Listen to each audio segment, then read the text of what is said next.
नमस्कार, मी प्राची साळुंखे बुलेटिन मध्ये आपलं स्वागत करते। आता आपण घेणार आहोत महत्त्वाच्या बातम्यांचा वेगवान आढावा स्पीड न्यूज मधून। वैद्यकीय शिक्षण संचालनालयाचे अध्यक्ष डॉक्टर तात्याराव लहाने यांनी म्युकरमायकोसिस बाबत एक खुलासा केलेला आहे। कोरोना झाल्यावर जे उपचार केले जातात त्यामुळे म्युकरमायकोसिसचा प्रादुर्भाव होत असल्याचं आरोप चुकीचे असल्याचं लहाने यांनी म्हटलंय। नवा कोविड म्युटंटचा स्वादुपिंडावर परिणाम होत असल्याने रक्तामध्ये साखरेचं प्रमाण वाढतंय आणि रक्तामध्ये साखरेचं प्रमाण अधिक असल्यास म्युकरमायकोसिसचे विषाणू स्थिरावण्यासाठी अनुकूल परिस्थिती निर्माण होते, त्यामुळे म्युकरमायकोसिस होण्याचं प्रमाण वाढल्याचं लहाने यांनी म्हटलंय। मुंबईत आता रहिवासी इमारतींमध्ये नागरिकांचं लसीकरण करण्यात येत आहे। मुलुंडमधील गोल्डन बिलोज या इमारतीत लसीकरणाला सुरुवात झाली असून या ठिकाणी लसीकरण केंद्र उभारण्यात आले। रहिवासी इमारतीत खासगी रुग्णालयांच्या माध्यमातून लस देण्यात येते। कोरोना केंद्रावर होणारी गर्दी टाळण्यासाठी हा निर्णय घेण्यात आला। मध्यमवर्गीय कोरोना रुग्णांना सरकारी योजनांमधून मोफत उपचार देण्याची मागणी खासदार राहुल शेवाळे यांनी केली आहे। त्यांनी मुख्यमंत्र्यांकडे लेखी मागणी केली आहे। या मध्यमवर्गीय कोरोनाग्रस्तांना महात्मा फुले जन आरोग्य योजना आणि आयुष्यमान भारत जन आरोग्य योजनेअंतर्गत मोफत उपचार देण्याची मागणी शेवाळे यांनी केली। नागपूरमध्ये मागच्या 24 तासात 1000 नव्या रुग्णांची नोंद झाली आहे, तर गेल्या 24 तासात 33 रुग्णांचा मृत्यू झालाय। विशेष म्हणजे शहरापेक्षा ग्रामीण भागात अधिक रुग्ण आढळून येत आहेत। गेल्या 24 तासात नागपूर ग्रामीण भागात 576 नव्या रुग्णांची नोंद झाली। पुणे शहरातील कोरोनाची दुसरी लाट आता बऱ्यापैकी कमी झाली आहे, पण चालू आठवड्यात तब्बल 3 वेळा दैनंदिन रुग्णवाढीचा आकडा हा 3 अंकीय संख्येच्या आत म्हणजेच हजाराच्या खाली आलेला आहे। तसंच आता ऑक्सिजन बेड्सही रिक्त होऊ लागल्यात। ग्रामीण भागात मात्र अजूनही म्हणावी तशी कोरोनाची साथ ही आटोक्यात येताना दिसत नाहीये। थोडक्यात शहरातला कोरोना आता ग्रामीण भागात पसरू लागल्याचं काही ठिकाणी बघायला मिळालं। नाशिककरांसाठी महत्त्वाची बातमी आहे। नाशिककरांना मोठा दिलासा देणारा निर्णय महापौर सतीश कुलकर्णी यांनी जाहीर केलाय। यंदा कोणत्याही प्रकारची पाणी कपात करणार नसल्याचं त्यांनी जाहीर केलंय। 19 लाख लोकवस्ती असलेल्या नाशिक शहराला गंगापूर धरणातून पाणी पुरवठा करण्यात येतोय। या धरणात सध्या 47% साठा आहे।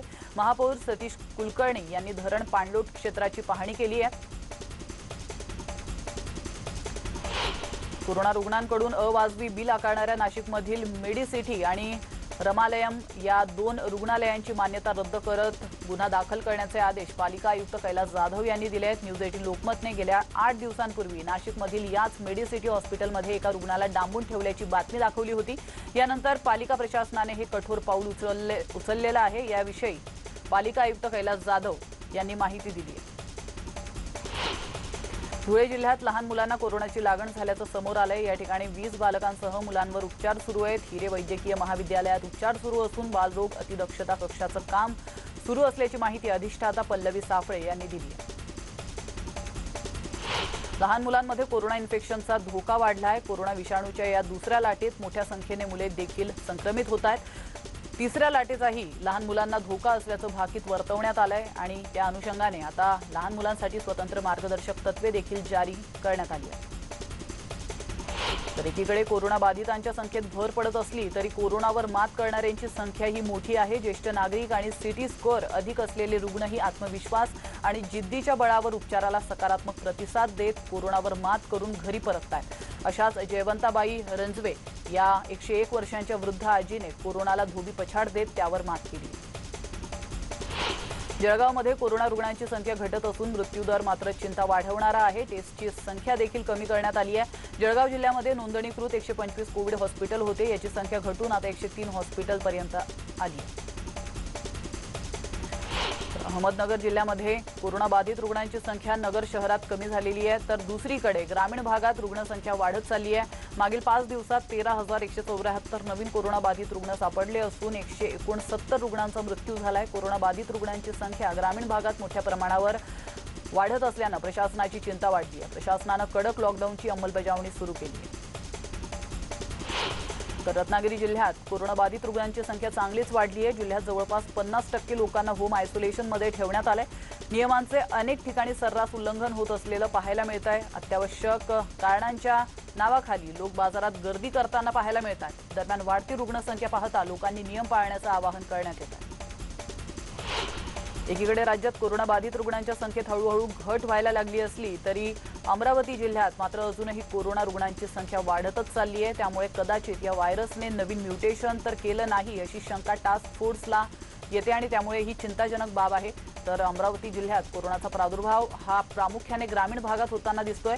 तर ग्रामीण भागातील हे प्रमाण 81.11% एवढं आहे। ग्रामीण भागातील नागरिक हे बिनधास्त वावरत असल्याने पुरेशी काळजी घेत नसल्याने रुग्णसंख्या वाढत असल्याचं जिल्हा आरोग्य अधिकारी यांचं म्हणणं आहे।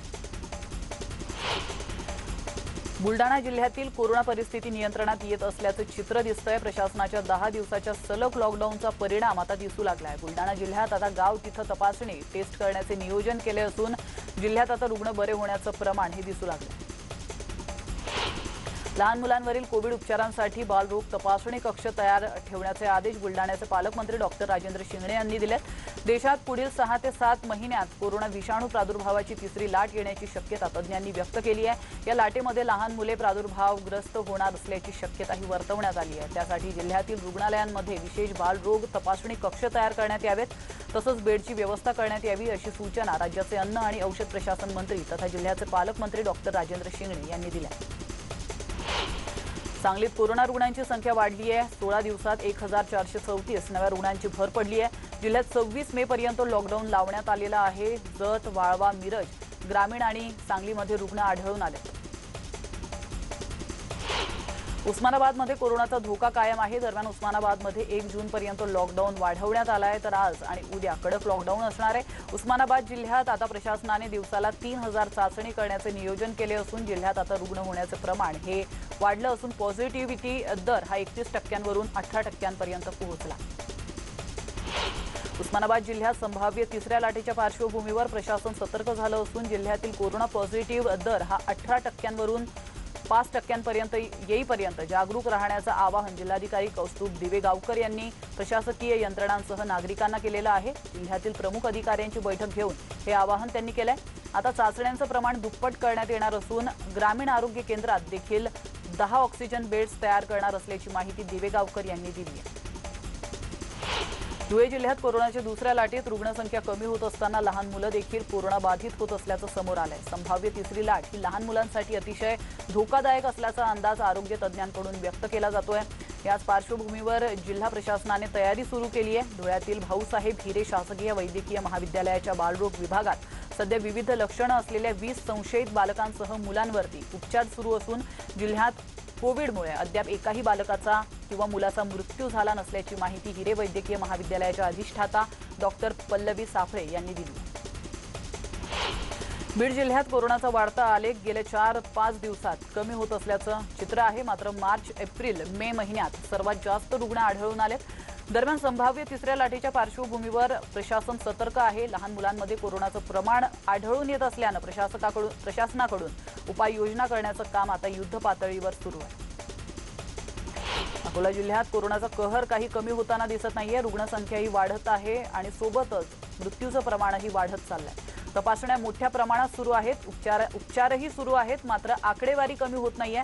अकोला जिल्हा प्रशासनाने 9 मेच्या रात्रीपासून 15 मे पर्यंत कडक लॉकडाऊन केलेलं होतं। मात्र या 5 दिवसांचा लॉकडाऊनमुळे रुग्णसंख्या कमी होण्यासाठी काहीच फरक पडलेला नाही। साताऱ्यासाठी चिंताजनक बातमी आहे। साताऱ्यातील कोरोना बाधितांची संख्या दिवसेंदिवस वाढत चालली आहे। विशेष म्हणजे लॉकडाऊन असतानाही कोरोना बाधितांची संख्या वाढली आहे। कोरोनाच्या दुसऱ्या लाटेतील गेल्या 4 महिन्यात कोरोना बाधितांची संख्या 90,000वर पोहोचली आहे, तर 1500 रुग्णांचा कोरोनामुळे मृत्यू झाला। यवतमाळ जिल्ह्यातील कोरोना अजूनही अनियंत्रित आहे। वाढत्या रुग्णसंख्येला आळा बसण्यासाठी जिल्ह्यात लॉकडाऊन लावला खरा, पण त्यानंतरही रुग्णसंख्या आटोक्यात येत नाहीये। यवतमाळमध्ये 3539 ऍक्टिव्ह रुग्ण असून 1687 रुग्णांचा मृत्यू झाला। सोलापूर जिल्ह्यात कोरोनाची संख्या मोठ्या प्रमाणात वाढली आहे, त्यातच मृत्यूचं प्रमाणही अधिक आहे। मात्र असं असतानाही ग्रामीण भागात कोरोना नियमांची सर्रासपणे पायमल्ली होताना दिसते। त्यामुळे जिल्हाधिकाऱ्यांनी ग्रामीण भागात कालपासून पुन्हा एकदा कडक लॉकडाऊन लागू केलाय। त्यामुळे रुग्णसंख्या आटोक्यात आणण्याचे मोठे आव्हान जिल्हा प्रशासनासमोर उभं आहे। बीडमध्ये रुग्णसंख्येचा आलेख उतरताना दिसतोय। एप्रिल आणि मे महिन्यात दररोज 1,500 रुग्ण आढळून यायचेत, मात्र गेल्या 3 दिवसात 1000पेक्षा कमी रुग्ण आढळून येत आहेत। बीडमध्ये चाचण्यांची संख्या वाढवण्यात आली आहे, त्यामुळे रुग्णांना वेळेवर उपचार मिळाल्यामुळे मृत्यूदर रोखण्यात यश आल्याचं बीडचे जिल्हाधिकारी रवींद्र जगताप यांनी म्हटलं। परभणी शहरासह जिल्ह्यांमध्ये वीकेंड लॉकडाऊनची अंमलबजावणी करण्यात येते। रविवारी देखील सर्व बाजारपेठा बंद राहणार आहेत। लॉकडाऊन दरम्यान अत्यावश्यक वैद्यकीय सेवा वगळण्यात आल्या, तर परभणीमधील रस्त्यांवर शुकशुकाट पाहायला मिळतोय। तसंच ठिकठिकाणी पोलिसांनी नाकाबंदी देखील केली आहे। दुसरीकडे मात्र शहरातून जाणाऱ्या महामार्गावर वाहनांची गर्दी होते। जळगावात रक्तदान शिबिराचं आयोजन करण्यात आलं होतं। या शिबिरात 110 पिशव्या रक्त संकलित करण्यात आले, तर जिल्हा पोलीस दल आणि जिल्हा सामान्य रुग्णालय तसंच इंडियन रेड क्रॉस सोसायटी यांच्या संयुक्त विद्यमाने रक्तदान शिबिराचं आयोजन करण्यात आलं होतं। जिल्हाधिकारी अभिजित राऊत यांच्या हस्ते शिबिराचं उद्घाटन देखील करण्यात आलं होतं। सातपुडा पर्वत रांगांमध्ये ज्या ठिकाणी रस्ते नाहीयेत अशा खडतर परिस्थितीमध्ये रुग्णांची ने-आण करण्यासाठी मोठी कसरत होत होती।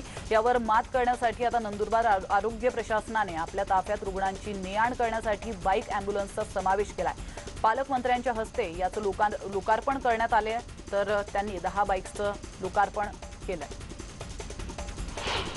विदूषक कोण हे पश्चिम बंगाल आणि देशाने दाखवूनच दिलंय। आता कोण हिरो आहे हे जनता ठरवेल, असं प्रत्युत्तर नाना पटोले यांनी आशिष शेलार यांना दिलंय। आज रायगड जिल्ह्यातील अलिबाग तालुक्यात चक्रीवादळात झालेल्या नुकसानीची पाहणी करण्यासाठी ते आले होते।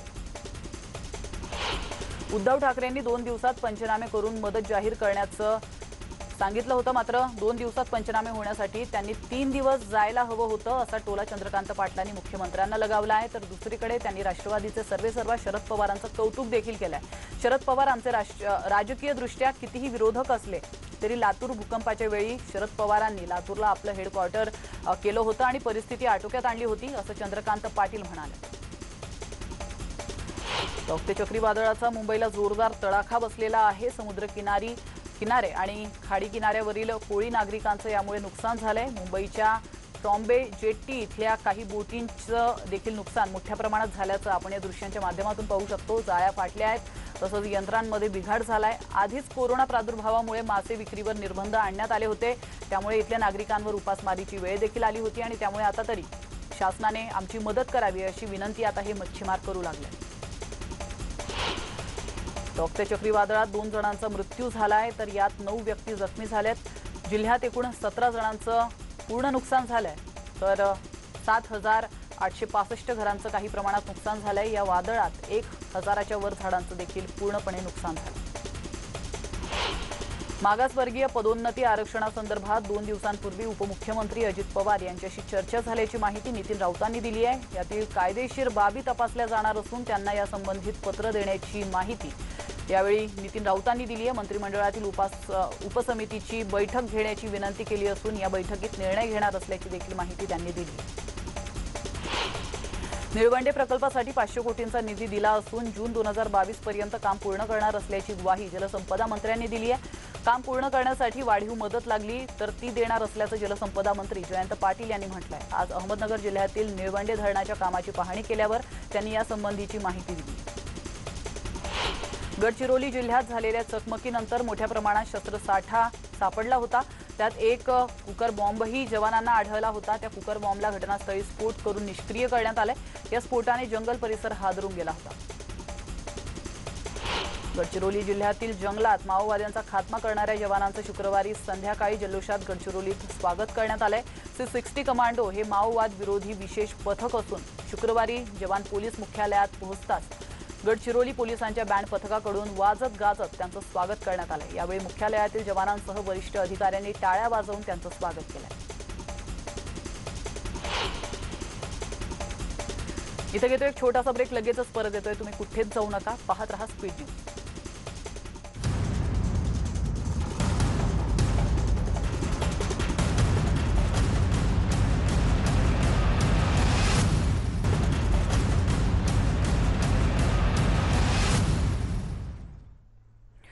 ब्रेकनंतर स्पीड न्यूजमध्ये पुन्हा एकदा आपलं स्वागत आहे आणि आता पुन्हा एकदा आपण घेणार आहोत बातम्यांचा वेगवान आढावा। सिरम इन्स्टिट्यूट ऑफ इंडियाचे कार्यकारी संचालक सुरेश जाधव यांनी शुक्रवारी एक मोठी माहिती उघड केली आहे। कोरोनावरील लसीच्या साठ्याबाबत माहिती न घेताच आणि जागतिक आरोग्य संघटनेच्या मार्गदर्शक सूचनांचा विचार न करताच एकाच वेळी अनेक वयांच्या नागरिकांच्या लसीकरणाला मंजुरी देण्यात आल्याचं सुरेश जाधव यांनी म्हटलं। आम आदमी पार्टीचे राज्यसभेचे खासदार संजय सिंग यांनी शुक्रवारी आपण पंतप्रधान नरेंद्र मोदींबद्दल केलेली भविष्यवाणी खरी ठरल्याचा दावा केलाय।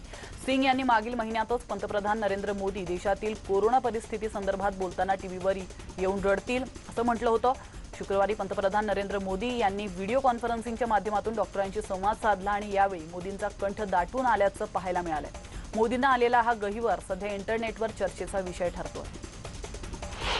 परराष्ट्र मंत्री डॉक्टर एस जयशंकर सोमवारपासून अमेरिका दौऱ्यावर जाणार आहेत। परराष्ट्र मंत्र्यांचा हा दौरा 5 दिवसांचा असणार आहे। कोरोनावरील लस आणि लस उत्पादनाला लागणाऱ्या कच्च्या मालाच्या खरेदीबाबत यावेळी चर्चा करण्यात येणार आहे आणि त्यामुळे परराष्ट्र मंत्र्यांचा हा दौरा महत्त्वपूर्ण मानला जातोय। देशभरात कोरोनाचे 2,57,299 नवे कोरोना रुग्ण आढळून आले तर 3,57,630 रुग्णांना डिस्चार्ज देखील मिळालाय। दरम्यान 4,194 जणांचा कोरोनामुळे मृत्यू झाला।